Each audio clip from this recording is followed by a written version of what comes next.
Well, welcome back, everybody. This is Pucks from the Pine Tree Pod. I'm your host, Benjamin Kennedy. Thank you so much for tuning in this evening.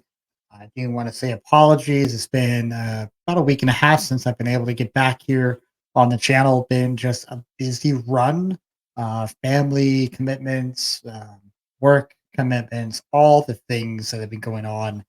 I know it stinks. Hockey gets started, and I kind of got a little quiet there the last week and a half, but life happens. Life happens. So tonight we are watching here Philadelphia and Washington. The only game going tonight after the Frozen Frenzy from a night ago. Philly battling back. We're in the third period here. It's 4-3 after Washington was up 4-0. So Philly is battling back, making this an interesting game. Good for TNT. They get themselves a good finish here. 11 minutes and 31 seconds to go in the game. No, I don't know if Philly's going to win too many games this year, but they're going to punch in the mouth most nights. So they'll be a fun watch. And Hitchcock, I think, got that third one. So uh, be a heck of a fun player to watch here as the season goes on. So um, before we dive into our topics of the day, I do have a new addition to the set. Little little hockey ducky. Give him a little look there. Dear friend of mine gave me this little ducky tonight, so I add him to the set. Uh, he'll stay on the set until my 4-year-old finds him and confiscates him, which is going to happen. I'm quite sure. So we're going to dive into what did we see last week from all the different hockey here in the state of Maine. All sorts of exciting things happening. We're going to start with the Maine Black Bears, the men's team hosting Quinnipiac over the weekend, winning both of those games. Awesome weekend for the Black Bears, winning 2-1 and winning 6-5 on quite an exciting night there. I do believe they scored on a 6-on-5 where they had the goalie pulled to end regulation and then winning in overtime. Quinnipiac, of course, a top 10 team. Just great weekend for them. UMaine women were down at Boston University, unfortunately losing both of those games 2-1 and then 2-0. So competitive games kind of were right there, right with them, but losing both of those. Our Maine Nordiques out of Lewiston, down playing down at Maryland against the Black Bears, winning both games over the weekend 4-1 and 2-1. So great road trip for them. And our Maine Mariners, of course, open their season on Friday. Did lose the opener there 4-1 to Wheeling, answering back on Saturday night with a 4-1 victory. If you want to hear a little bit more about that Saturday night game, I do have a post game video up at the Black and Gold YouTube channel, Mariners Hockey Report, where I was able to do a quick little um, post game podcast there from the arena. Friday night, I did have some interviews with head coach Trent Swallen and a couple of the players. So go check those out all on the Black and Gold YouTube page. Couple little takeaways for the Mariners. I apologize, I got distracted by the bug light here watching the Washington Philly game. They're going to be an exciting offense this year. I really do think. As the team is constructed now. Now they were without Brooklyn Kalmakoff for the two games, who I do believe will be one of their best offensive players. But Evan Fearlane, he is an exciting, fast, creative, shifty player out there, and had just a heck of a series for himself. 4 points over the two games, and as I say at the post game out there on Saturday, he could have had a hat trick on one of those two nights. He just created so many opportunities on that front line. And, I know. And it's funny. I talked to the Wheeling Nailers play by play guy after the game. Of course, Evan had played there in Wheeling before. And he said, yeah, he was here last year and, had some injuries and, a little bit smaller player. So ended up, not staying with Wheeling. I said, yeah, he's that definitely you can see the potential, see the talent there. So it's kind of nice and kind of cool to talk to a play-by-play guy who had seen him a lot last season. We'll see what happens. A lot of movement that's going to happen probably with Providence over the season. So you do suspect that Veerling's not going to be here all year. I would just say enjoy him while he's here. A lot of creativity with his game. I'm excited to see what he can do here over the next few weeks while he's here in Portland. So that's kind of what we had for last week for kind of our top main hockey teams. Coming into this weekend's action, uh, going back to the UMaine men, they're going to be at Northeastern on the 25th and the 26th. 7 p.m. starts there down in Boston. Of course, the UMaine men right now ranked sixth in the nation. So awesome for them. They're back. I mean, they are back as a top 10 program. Of course, last year they were right there all year. And so great to see Ben Burke getting this program up and going. Um, yeah, great hockey up there. So many potential prospects for the NHL as well. So awesome to see.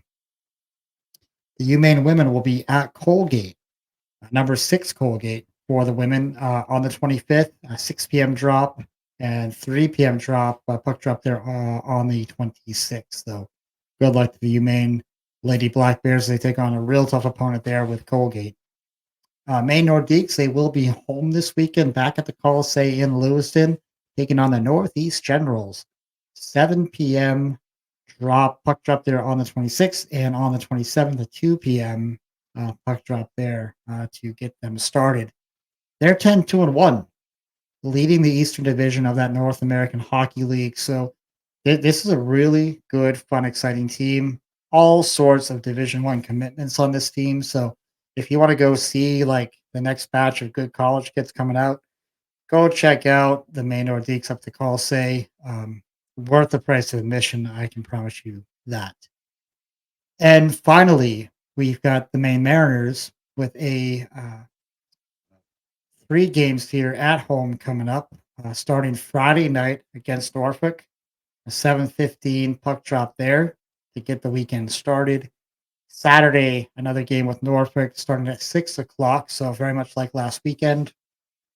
And then they do have the Worcester Railers coming in just for the one game on Sunday, 3 p.m. start there.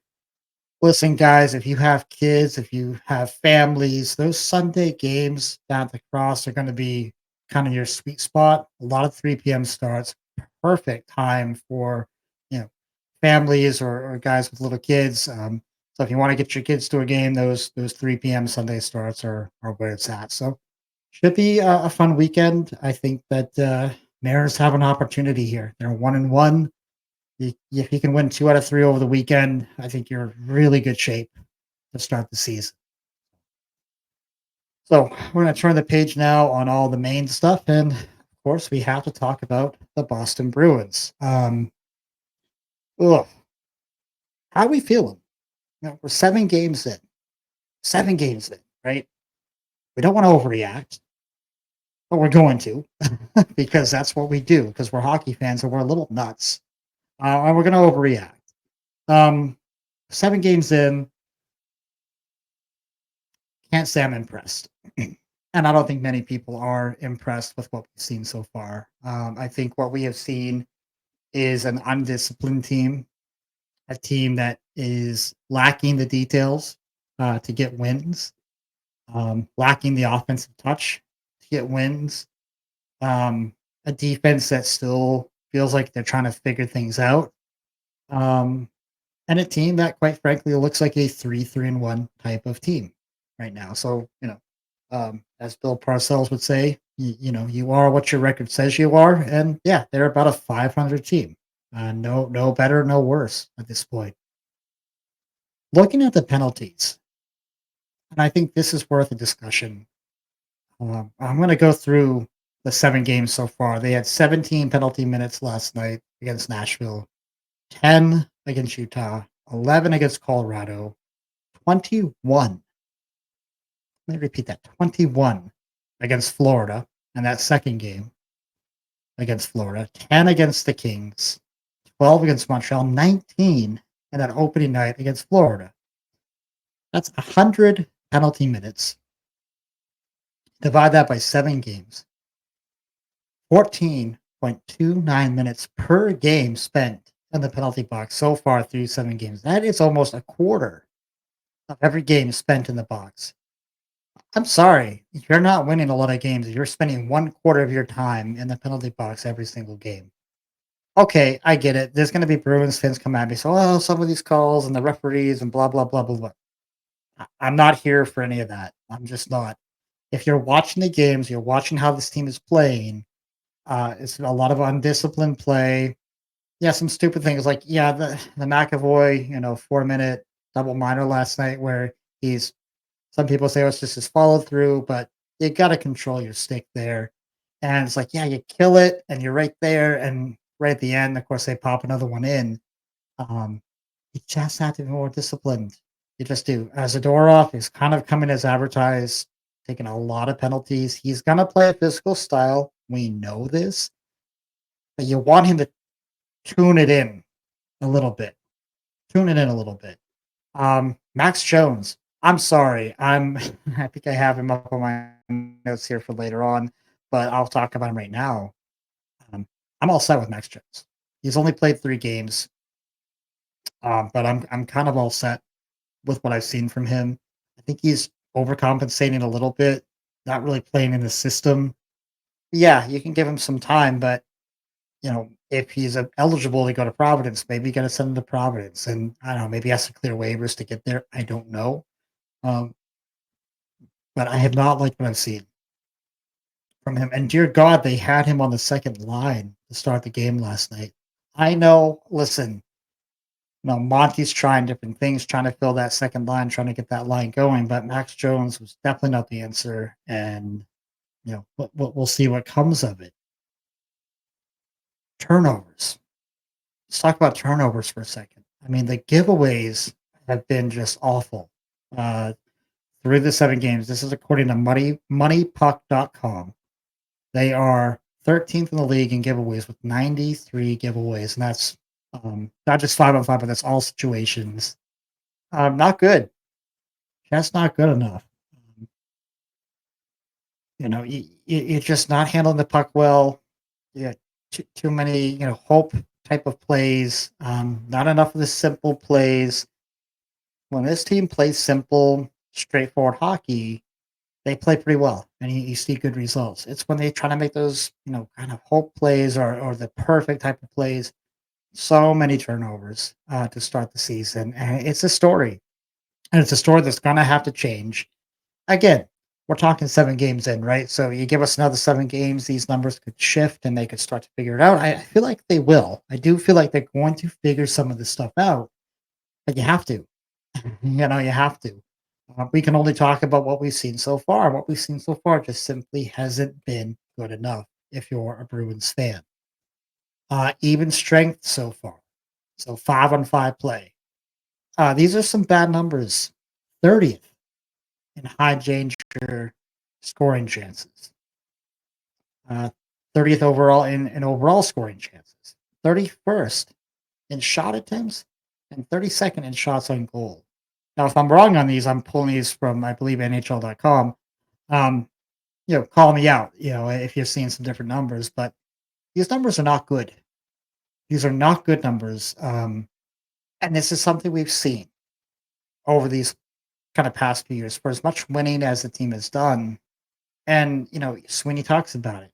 They want quality opportunities, not, quantity of opportunities, but you need more opportunities. I think you gotta make that goalie work a little bit more than you are. Yeah, you did get some shots last night. Second period, you started to generate a little bit more opportunities. I think you were over 30 shots last night there in Nashville, but of course didn't land anything. But you need more of that. I mean, this team needs to be over 30 shots a game to start to generate a little bit more, and you just haven't been there yet. And this is just too many of the same types of things that we saw throughout parts of last season that make you a little bit nervous. It just does. It just does. Power play. Oof, not great. Yes, 7 games in. Let's overreact to it though. 13.8% on the power play. Ooh, not good enough. When they can get into some rhythm, you have seen it a little bit where they get the puck moving a little bit. They gotta move the puck faster, and they gotta do it more consistently. You see it when they get stagnant, when they're overthinking and they're slow with their passes, slow with moving it, and you allow that four-man defense just to kinda sit in their space and not have to move very much. You gotta get that defense moving, and they have the talent, they have the ability to do it. They just have to figure it out. Yeah, so context, 7 games in, they're 24th in the league at 13.8%. 3 teams that are actually worse than them right now, the Toronto Maple Leafs, the Dallas Stars, and the Edmonton Oilers. So, okay, if you're ahead of those 3 teams, you're probably feeling okay, but it's been a bad start really for all of those teams. And you imagine that Toronto, Dallas, and Edmonton are all gonna figure that out. Can Boston figure it out? They're gonna have they're gonna have to. Scoring. Let's talk about some scoring right now. Um, Raise of hands, who had Cole Koepke as the leading scorer on the team? Who had that on your bingo card to start the year? Really? You did? You did? I don't think you did. I think you're lying to me, everybody. I don't think anybody saw Cole Koepke coming from 100 miles away. I just don't think you did. What a great story. Love seeing what this fourth line is doing. It's awesome. Beecher also there with 5 points. Kaslik with 5 points. It's been a great story. Probably one of the best fourth lines in the league. Yes, great, awesome. We need more though, right? If your fourth line is a story, then maybe that just tells you how bad the rest of your lines are playing right now. Elias Lindholm so far 2 goals, 3 assists for 5 points. And of course, Pasta, 4 goals, 1 assist for 5 points, both playing in those 7 games. So, almost a point per game. You need more. You just need more. Brad Marchand, no goals, 4 assists so far. You need more to Brad. Coyle, 1 goal, no assists. You need more to Coyle. Trent Frederick, I think he had that goal on opening night against Florida. No assists. Uh, Geeky, Mark and Geeky, zeros across the board. You need more to Geeky. You just do. Brazo has been in and out of the lineup. He hasn't produced like you want. The second line wing position that we talked about in the preseason and talked about in the offseason, where of course you lose Heinen, you lose DeBrusque. It's a problem. That second line is a big time problem right now. And Monty's got to get it figured out. Um, PTO, Tyler Johnson, still not signed. And I meant to check Puck PD to see where the salary cap was, to see if they had room for him. But I mean, I think your answer, at least in part, could be getting Tyler Johnson at least into the mix. Get him into this mix. He's a veteran guy. He's a guy that scored, been a goal scorer in this league, won cups.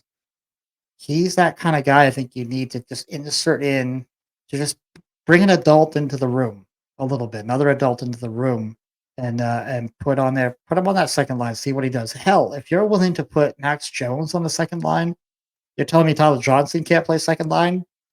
Come on, come on. Let's just get him in, slide him to that 800,000, whatever, 850,000, or the league minimum 775. Get him into the lineup. Um, you need him. You do. Or, you need to pull, Fabian Lysell up from Providence, who I think has been off to a good start. Maybe give him a look. I don't know, but you have a problem here. Again, yes, only 7 games in, but it gets late early in this league. You get 10 games into the season, or honestly, yeah, 8 9 games in the season. You're 10% into the season already. So you're getting already to that place where that's why we talk about the U.S. Thanksgiving kind of time frame. As if you're not in that playoff spot by U.S. Thanksgiving, you're gonna have a tough road getting in. Um, you got to figure this out. You got some tough games coming up. You got Dallas coming up next Thursday night at home. Tomorrow night, 7 o'clock. Um, Man, if you play like you did last night, you're not losing 4-0. You're losing probably 6-0, 7-1. Like you're gonna get housed by Dallas. And then just for the hell of it, you got Toronto on Saturday. 7 o'clock. So congrats, Boston. You're 3-3-1. You got these two teams coming in. You need 3 points at these 4 games. Yes, I know it's early. You don't need 3 points, right? I get it. But you got to get the ball rolling here at some point. And you got two really good teams coming in. Let's show me something. Show us something. You just need to. Yes, a little update here. Washington still up 4-3. 4 minutes to go in the third. Looks like Washington's on a power play. Um, I'd love to see Obi get one here. That'd be kind of cool. Get him clicking off that Gretzky number. But other impressions here throughout the first couple weeks of the NHL.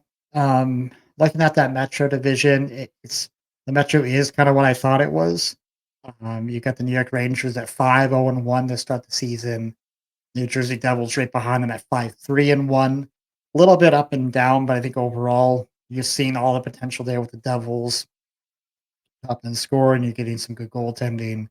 Um, and I think there's still a lot of moving pieces there. A little bit like Boston. Like they had a lot of movement this year. Um, they're gonna, I think, hone it in, get better as the season goes on. But they're right there, right behind the Rangers. And you have Washington, this Capitals team, 4-1-0, sitting in third, exactly where I had them my season prediction. So, um, yeah, it's going to be three, I think, really good teams there in the Metro. Winnipeg Jets, 6-0, 6-0-0 for the Jets. Awesome start for them. I do feel like they're a playoff team. I did not see 6-0 for them to start the season, but they are just cooking right along. Full value wins all the way across. So, um, great start for them. They're putting themselves in a really good spot in that Central Division. Um, Especially when you have Colorado, Nashville really kind of scuffling here at the beginning. Of course, you've got Colorado starting to figure it out. They're 3-4, 3-4-0 now, so they're starting to kind of dig and figure it out. You do still wonder about their defense. You wonder about their goalie depth, but enough top end talent. They should win enough games to keep themselves above that playoff line. And of course, as we know, Nashville getting their first win of the season last night at the expense of the Boston Bruins are now 1-5-0. And they looked like a team that was pretty damn pissed off last night. And so good on them for getting out of that the offer and getting their first win.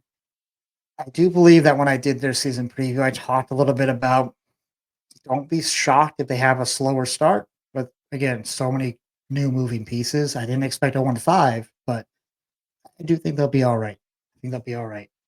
Looks like we do have Washington with the empty netter. Let's see, what do we got? Yep, 2 minutes to go, 5-3 Washington. So it looks like they're going to close that one out. Staying in that Central Division, Minnesota, Wild, 4-0-2 to start the season.